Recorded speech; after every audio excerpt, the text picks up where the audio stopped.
30واں سپارہ رکوع نمبر 18 سورۃ الضحیٰ آیت نمبر 11۔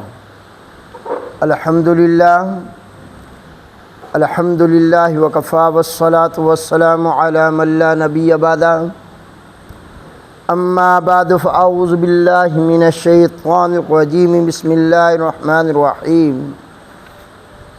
وَأَمَّا بِنِعْمَةِ رَبِّكَ فَحَدِّثْ۔ ترجمہ جی، اور بہرحال اپنے رب کی نعمت جو تجھ پہ ہے میرے پیغمبر، فحدث، پس اس کو بیان کریں آپ۔ جی دوبارہ سماعت فرمائیں جی۔ اللہ ذوالجلال سورہ ضحیٰ کی آخری آیت نمبر 11 میں آپ کے میرے آقا امام الانبیاء حضرت محمد رسول اللہ صلی اللہ علیہ وآلہ وسلم کو ارشاد فرما رہے ہیں کہ میرے پیغمبر، آپ کے رب نے جو آپ پر نعمتیں کی ہے نا، فحدث، اس نعمت کو کیا کریں؟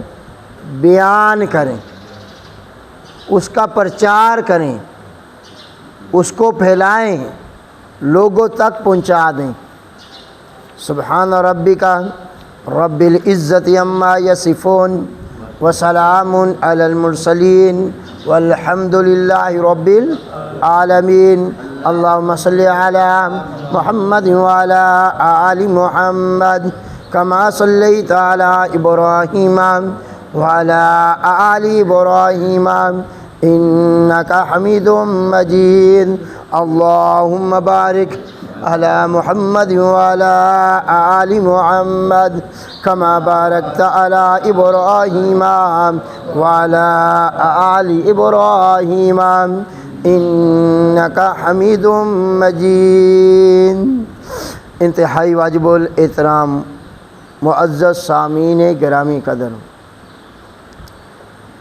اصل انسان کی پہچان بھلا کیا ہے؟ جسے بندہ کہتا ہے یار کہ اس کے اندر انسانیت ہے، یا ہم کہتے ہیں دوسرے لفظوں میں یہ حلالی خون ہے۔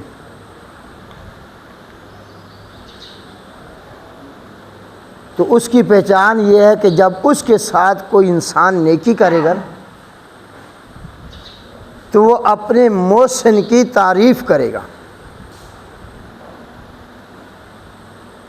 محسن سمجھتے ہو جی؟ محسن احسان کرنے والا۔ تو اصل انسان وہ ہے کہ جس کے ساتھ نیکی کی جائے، کوئی احسان کیا جائے تو اس احسان کو وہ یاد رکھے اور احسان کا بدلہ دے، اگر دے نہیں سکتا تو اس کی تعریف کرے۔ اس کائنات میں سب سے زیادہ اگر انسانوں پہ کسی ذات کے احسان ہے تو وہ کون سی ذات ہے؟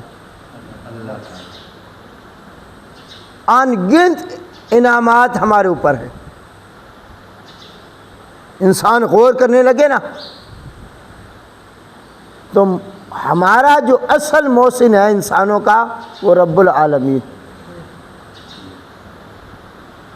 اب اس کے احسانات،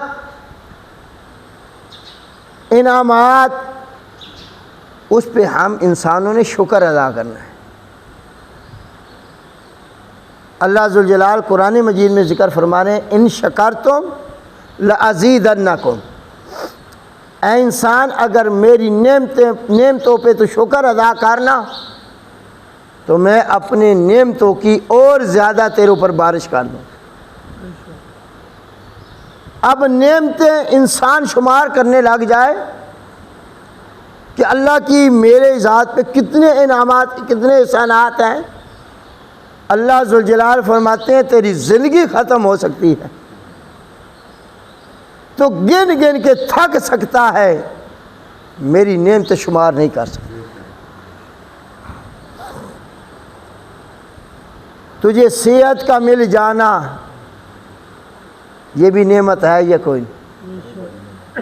سر سے پاؤں تک صحیح سالم ہونا، وجود کو صحیح بنانا، ہر چیز کو معیار اور مقدار کے مطابق بنانا، تجھے عطا کرنا یہ بھی نعمت ہے یہ کوئی؟ مال کا مل جانا یہ بھی نعمت ہے، علم کا مل جانا یہ بھی، مال کا مل جانا یہ نعمت کب بنے گا؟ جب تو اس مال میں سے کچھ اخلاص کے ساتھ اللہ کی راہ میں خرچ کرے گا، تب وہ مال، قرآن مجید میں ہے نا، اللہ پاک نے فرمایا تمہارے مال تمہاری اولاد فتنہ ہے۔ فتنہ سے کیا مراد ہے؟ فتنہ کے دو معنی، اس کا معنی آزمائش ہے۔ فتنہ کیا ہے جی؟ مال بھی اولاد، اے انسان تیرے لیے آزمائش ہے۔ اگر مال کو تو نے صحیح جگہ لگایا، اولاد کی صحیح تربیت کی تو تیرے لیے جنت کا سبب بن جائیں گے۔ کس کا سبب جی؟ جنت میں لے جانے کا تیرے لیے سبب بن گئے۔ اور اگر مال غلط کاموں پہ لگایا، شریعت کے خلاف لگایا، گناہ کے کاموں پہ لگایا، اولاد کی تربیت اچھی نہ کی، ان کو اخلاق نہ سکھائے، دینی تعلیم نہیں دی، تو یہی مال اور اولاد تیرے لیے پکڑ کا سبب بنے۔ یہ ہے انما الاعمال انما اموالکم و اولادکم فتنہ، مال اور اولاد تمہارے لیے آزمائش ہے۔ تو اللہ ذوالجلال فرما رہے ہیں مال مل جائے، مال تیرے پاس آ گیا، دولت تیرے پاس آ گئی، اور یہ یاد رکھے جب آپ کے ساتھ، انسانوں کے ساتھ بھی کوئی بندہ نیکی کرے نا، تو اس اگلے انسان کو چاہیے کہ اس کی نیکی یاد رکھے۔ اگر مال دے سکتا تو اسے مال دے، اگر مال نہیں دے سکتا تو اس بندے کی تعریف کرے۔ کیا کر دے جی؟ تعریف کرے، چاہے اس کے سامنے کر دے، چاہے پیٹھ پیچھے کر دے۔ اور یہاں پہ مجھے ایک واقعہ یاد آ گیا حضور علیہ السلام کی زندگی کا۔ آپ کے میرے آقا امام الانبیاء حضرت محمد رسول اللہ صلی اللہ علیہ وسلم کے زمانے میں آپ علیہ السلام کے گھر تین دن تک چولہا نہیں جلا کرتا تھا۔ غربت کا یہ عالم تھا، فاقہ ایسے تھی، اور آپ نے اس کو پسند کیا ہے۔ وگرنہ اللہ پاک نے تو فرمایا تھا میرے محبوب اگر آپ کہیں تو اوت پہاڑ آپ کے لیے سونے کا میں بنا دوں۔ وہ پیشکش کون کر رہا ہے جی؟ اللہ۔ کیا آپ نے نبی کو کہہ رہے ہیں میرے نبی اگر آپ کہیں تو اوت پہاڑ سونے کا بنا دیں؟ تو آپ کے میرے آقا نے فرمایا نہیں میرے اللہ، مجھے ایک وقت کا دینا، دوسرے وقت کا نہ دینا، جب نہیں ہوگا تو تجھ سے مانگنے میں مزہ آئے گا۔ تو تین دن تک چولہا نہیں جلا کرتا تھا۔ ایک دن جو حضرت عثمان رضی اللہ تعالیٰ عنہ کو کوئی غرض تھی، کوئی کام تھا، حضور علیہ السلام کے گھر تشریف لائے، دستک دی، امی عائشہ صدیقہ نے جواب دیا کہ حضور علیہ السلام تو مسجد میں۔ کدھر ہے جی؟ حضرت عثمان رضی اللہ تعالیٰ عنہ نے عرض کی کہ یہ وقت مسجد کا نہیں ہے۔ خیر تو ہے، کیوں مسجد میں گئے ہیں؟ حضرت عائشہ صدیقہ نے فرمایا کہ گھر میں کھانے کے لیے کچھ نہیں تھا، اللہ رب العزت سے مانگنے گئے ہیں۔ یہ ہے توکل، اس کو بھروسہ کہتے ہیں رب کی ذات پہ، اور میرے نبی نے کر کے دکھایا۔ حضرت عثمان رضی اللہ تعالیٰ عنہ ویسے ہی مدینہ میں مشہور تھے سخاوت میں، سخاوت کے دریا تھے۔ جب یہ بات سنی نا تو حیران ہو گئے، پاؤں تلے سے زمین نکل گئی۔ میرا نبی، میرا آقا، میرا محبوب بھوکا، اور عثمان کے پاس دولت ہے۔ حضرت عائشہ صدیقہ کو رضی اللہ تعالیٰ عنہ کو عرض کی آپ ٹھہرے میں آیا ابھی. گھر گئے, بازار گیا سیدھا, جو کچھ اٹھا سکتے تھے حضرت عثمان رضی اللہ تعالیٰ عنہ اٹھا کے پکا ہوا لے کے آئے. ایک اونٹ پورا لدا ہوا سامان کا وہ لے کے آئے اور حضرت عائشہ صدیقہ رضی اللہ تعالی عنہا کی خدمت میں پیش کر. جب دے دیا نا تو اللہ کی قسم دے کے وہ پھر عرض کی کہ آج کے بعد اگر آپ کے گھر میں ایسی پوزیشن آ جائے نا تو مجھ غلام کو یاد کر لیا کریں. یہ مال یہ دولت کس کام کا کہ میں نے اپنے نبی پہ نہیں لگانا, تو میرا نبی میرے مال کے ہوتے ہوئے بھوکا رہ جائے. شاگرد ایسے ہوا کرتے ہیں, مرید ایسے ہوتے ہیں, مقتدی ایسے ہوتے ہیں. کھانا لگ گیا, تیار ہو گیا, حضور علیہ السلام مسجد سے جب واپس تشریف لائے تو دیکھا دسترخوان لگا ہوا ہے, کھانا اوپر پڑا ہے. آپ علیہ السلام کھانا کھانے کے لیے بیٹھے, ابھی پہلا لقمہ توڑ کے یہاں منہ کے قریب ہی گیا نا تو پوچھا اے عائشہ یہ کہاں سے آیا ہے, یہ کہاں سے, کیونکہ انسان ہے نا مسبب الاسباب تو اللہ کی ذات ہے, لیکن یہ سبب تو کوئی بنا ہے نا, رازق تو اللہ کی ذات ہے, اس میں کوئی شک. اور مانگنے بھی کس سے گئے تھے, لیکن مسبب الاسباب ہے, اللہ نے دینے تو سبب کے تحت دینا تھا. تو دل میں خیال آیا, وہی آپ علیہ السلام اپنی زبان مبارکہ پر لے آئے کہ عائشہ یہ بتا تو صحیح یہ کھانا آیا کہاں سے, کون دے گیا. تو حضرت عائشہ صدیقہ رضی اللہ تعالیٰ عنہ فرماتی ہیں میں نے عرض کی حضور یہ حضرت عثمان رضی اللہ تعالیٰ عنہ دے گئے.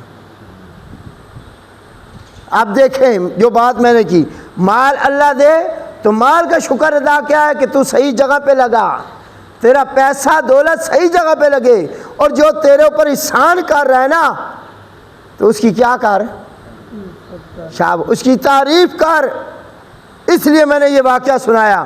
حضور علیہ السلام نے وہ لقمہ منہ کی طرف نہیں لے گئے, واپس وہیں واپس رکھ دیا, اٹھ کے پھر مسجد کی طرف چلے گئے. اب حضرت عائشہ صدیقہ فرماتی ہیں کہ میں حیران ہو گئی, اب میرا نبی مسجد میں کیوں جا رہا ہے. تو میں نے جو دیکھا نا تو حضور علیہ السلام نے ایسے ہاتھ اٹھائے ہوئے, قربان جاؤں اے صحابہ, اے عثمان تیری شان پہ, اور جس کی مغفرت کے لیے آمنہ کا لال مسجد میں کھڑے ہو کے دعائیں مانگ رہا ہو, کتنا خوش نصیب ہے وہ شخص.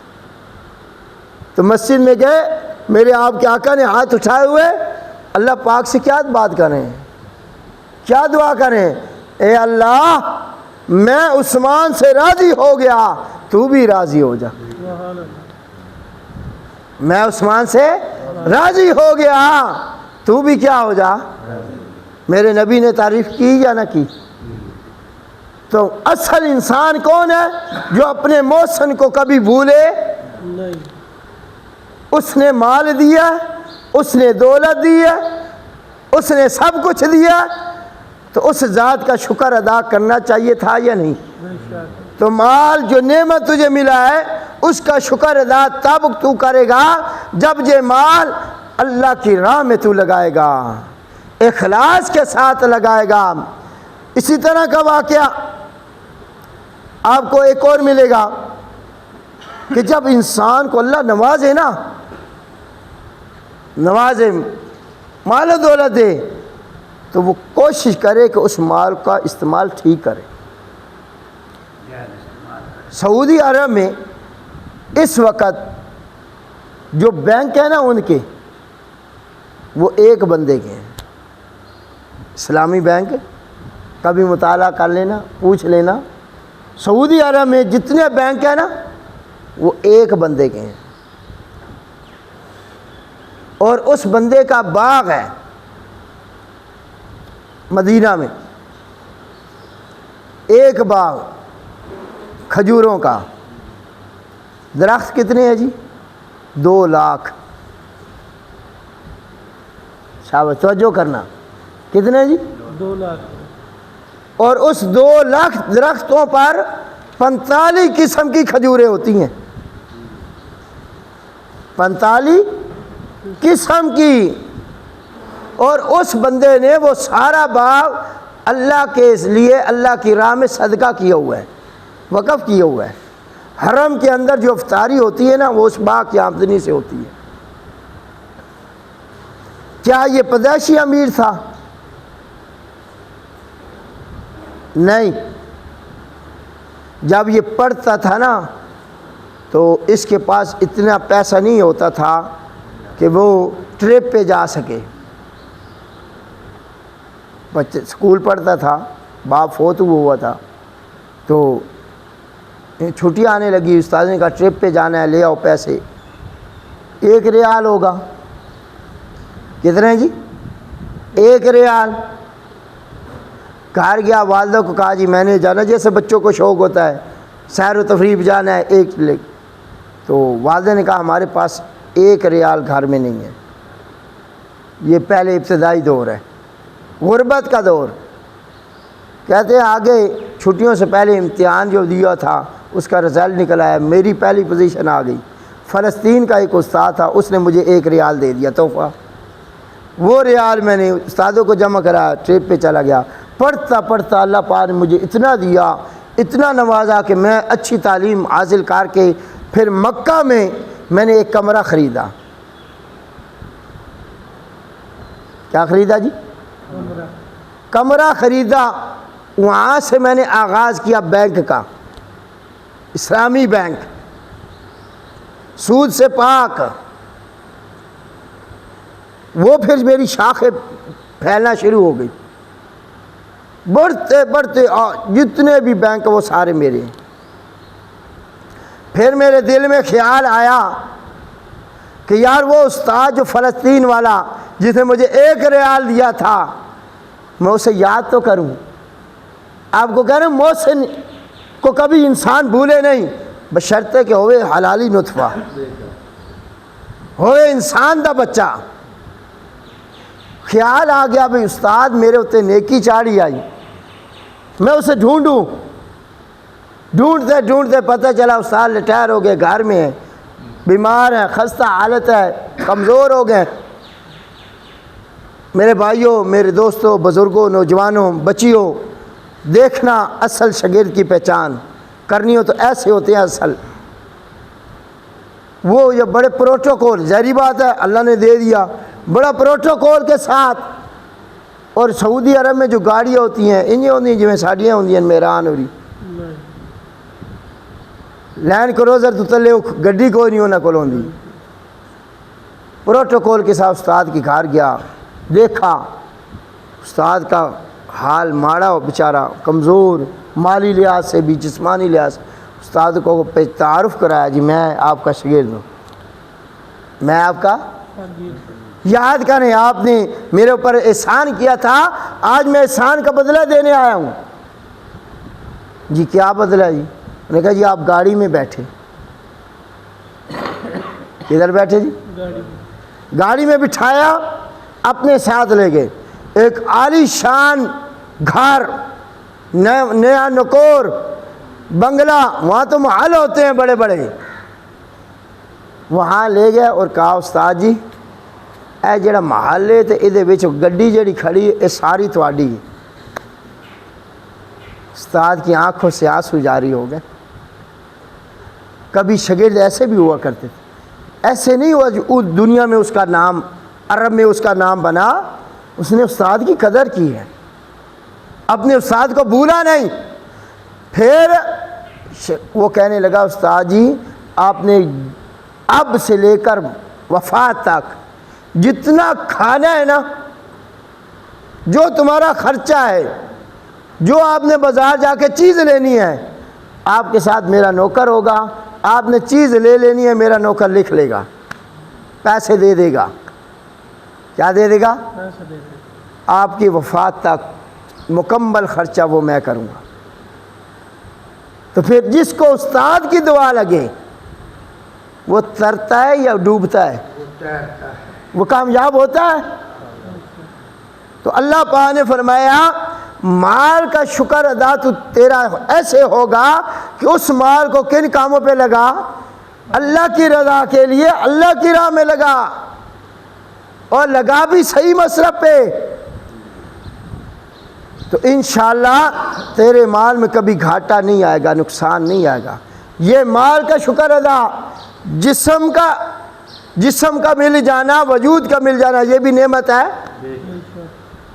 اس نعمت کا شکر ادا کیا کرو گے کہ اس وجود کو استعمال کرو تو رب کے کاموں میں کرو۔ بدنی عبادت کیا ہے جی؟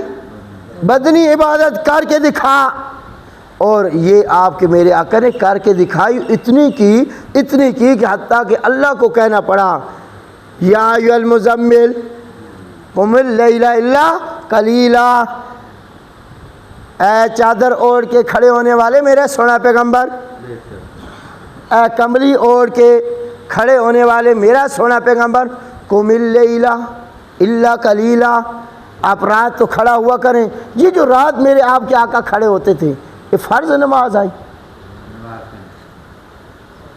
قیام اللیل جسے آپ کہتے ہوں، رات جو کھڑے ہوئے نا تو اللہ کے قرآن کی تلاوت کر رہے ہیں، نفلوں کے اندر پڑھ رہے ہیں، اپنے وجود کو بھی بھول گئے بھی میں انسان ہاں، پاؤں مبارک چھوج گئے میرے نبی کے۔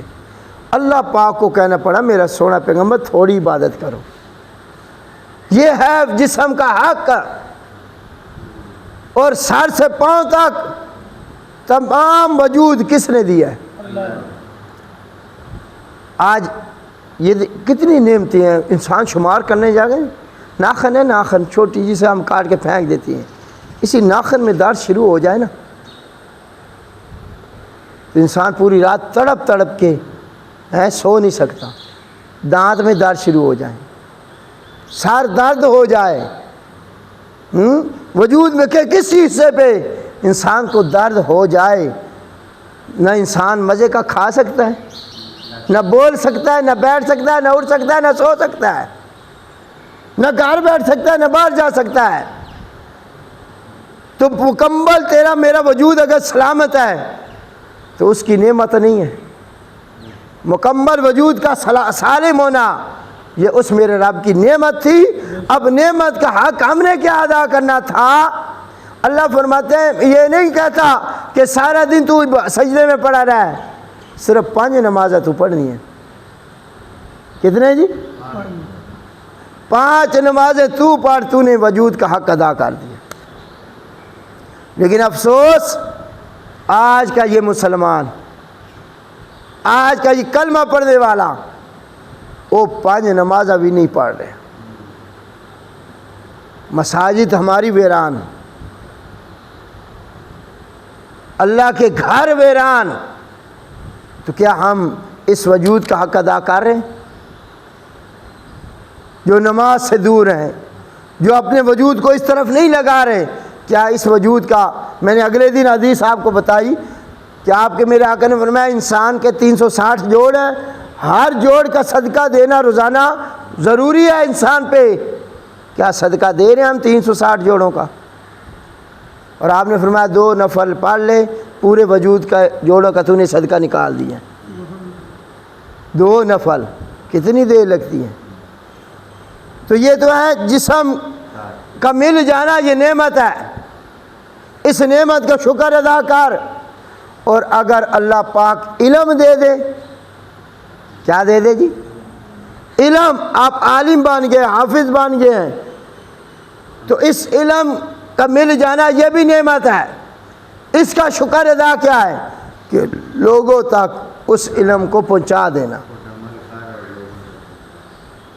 جیسے اللہ پاک نے اپنے محبوب کو فرمایا بلغ ما انزل الیک، میرے محبوب جو علم، جو شریعت، جو وحی، جو قرآن ہم آپ کی طرف اتار رہے ہیں نا، بلغ، اس کو کیا کر دیں؟ بلغ کا میں نے پہنچا دینا، پھیلا دینا۔ حضور علیہ السلام حجۃ الوداع کے موقع پہ صحابہ سے پوچھا تھا، اے صحابہ بتاؤ میں نے دین پہنچانے کا پہنچایا تم تک یا نہیں پہنچایا؟ میں نے حق ادا کیا یا نہیں کیا؟ تو صحابہ نے کیا کیا تھا؟ حضور صرف پہنچایا نہیں، آپ نے دین پہنچانے کا حق ادا کر دیا، اور آپ نے اس موقع پر فرمایا صحابہ گواہ ہو جاؤ، صحابہ گواہ ہو جاؤ کہ میں نے جو ڈپٹی میرے رب نے میرے ذمہ لگائی تھی اس قرآن کی پھیلانے کی، میں نے تم تک پہنچا دیا، میں نے تم تک پہنچا دیا۔ اب غیبین تک پہنچانا کس کا کام ہے؟ اے صحابہ، اے میری اہل بیت، اب تم نے اس کو پھیلانا ہے۔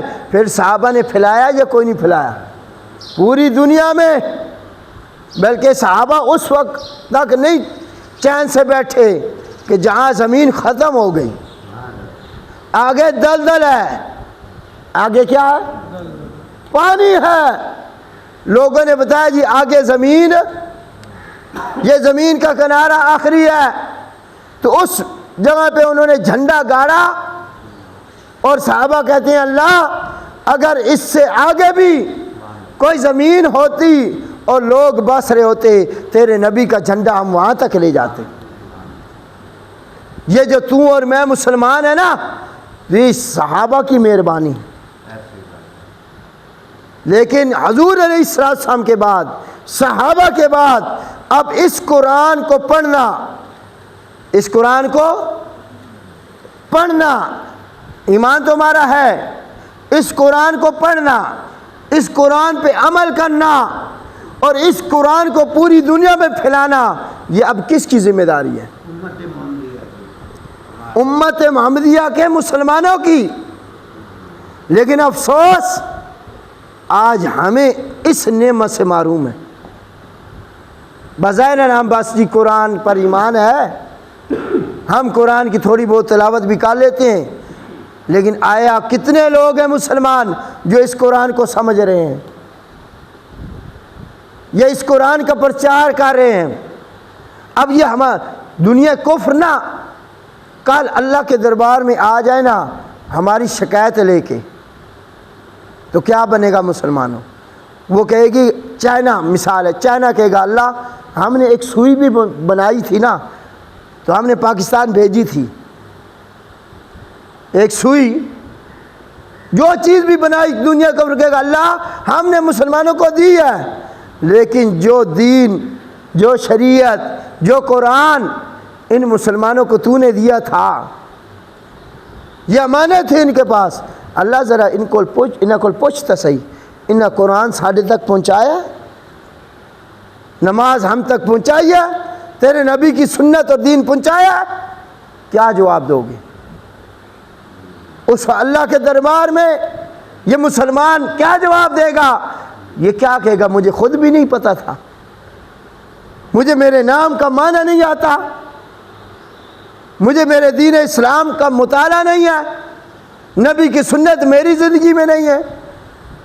تو اس لیے میرے بھائی آج تیرا میرا کام یہ تھا کہ یہ قرآن جو نعمت اللہ نے ہمیں دی ہے، نعمت ہے نا قرآن، تو اس نعمت کا حق ادا کر رہے ہیں، اس کو پڑھیں، اس کو سمجھیں، وقت دیں۔ اور یہ وہ چیز ہے، میں بار بار کہہ رہا ہوں، بار بار یہ جملہ آپ کو بتا رہا ہوں، اس قرآن میں کوئی شک ہے یار؟ بولنا ذرا، شاباش، کوئی زبر زیر پیش میں کوئی شک ہو آپ کو، کوئی اختلاف ہو اس قرآن میں، کسی مسلک والے کا اختلاف ہو؟ اچھا مزے کی بات ہے، جس سے شک کوئی نہیں، جس میں اختلاف کوئی نہیں، وہ کتاب میری زندگی چ کوئی نہیں، اسی سے ہم دور۔ اب کسی عالم کے پاس چلے جائیں، میں نے قرآن کا ترجمہ پڑھنا ہے، پڑھا دے گا، سمجھا دے گا۔ آج پڑھانے والے موجود ہیں، پڑھنے والے کوئی نہیں۔